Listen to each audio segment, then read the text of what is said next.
Bonjour, aujourd'hui je voulais vous parler de mes recherches immobilières. Alors pas vraiment dans le contenu en tant que tel, mais plutôt dans le process de mes recherches. Je m'attaque donc à un nouvel achat et je passe par tout un tas de phases qui vont de l'excitation à l'impatience, à l'inquiétude, la peur d'échouer ou la peur de me tromper. Et voilà, et je me demandais si peut-être que vous aussi, vous avez ces différents sentiments successivement quand vous vous lancez dans un projet difficile. Alors, pour ma part, j'ai trouvé donc un certain nombre d'annonces immobilières dans des quartiers que je connais, qui me conviennent bien, que j'ai identifiés et dont j'ai pu analyser l'intérêt.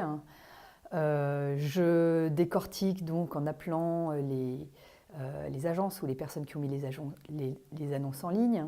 Je décortique de quoi il s'agit, les loyers qui vont pouvoir être encaissés, les travaux à prévoir, la qualité de l'immeuble. Bref, je suis vraiment très pragmatique, donc je passe par des phases de calcul et d'évaluation vraiment qui sont finalement très terre à terre, c'est des chiffres. Et puis les indicateurs sont tous au vert, bonne rentabilité, prix au mètre carré qui convient au marché, enfin qui est en ligne avec le marché. Et puis il y a toujours un moment où je me dis oui mais finalement est-ce que c'est quand même la, la bonne, le bon moment.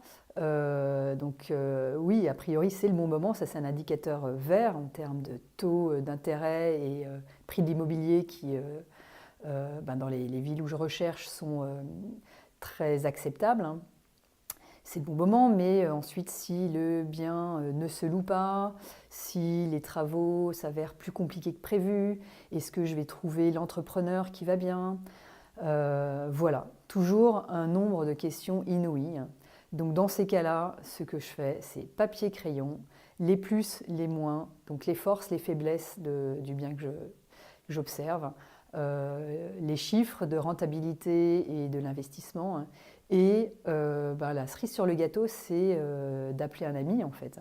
Un ami ou plutôt d'appeler un conseiller, quelqu'un qui connaît les lieux et qui s'y connaît un petit peu en immobilier, pour avoir un avis extérieur et neutre de l'affaire.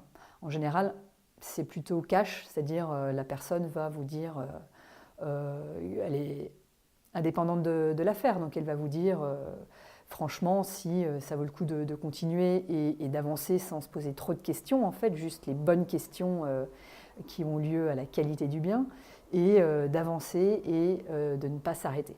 Donc c'est ce que j'ai fait, j'ai passé un grand nombre de coups de téléphone et maintenant j'ai plus qu'à prendre mes billets de train et je suis prête à foncer. Voilà. Dites-moi en commentaire si vous aussi vous vous posez tout un tas de questions et comment vous faites pour avancer et pour lever les barrières. À bientôt!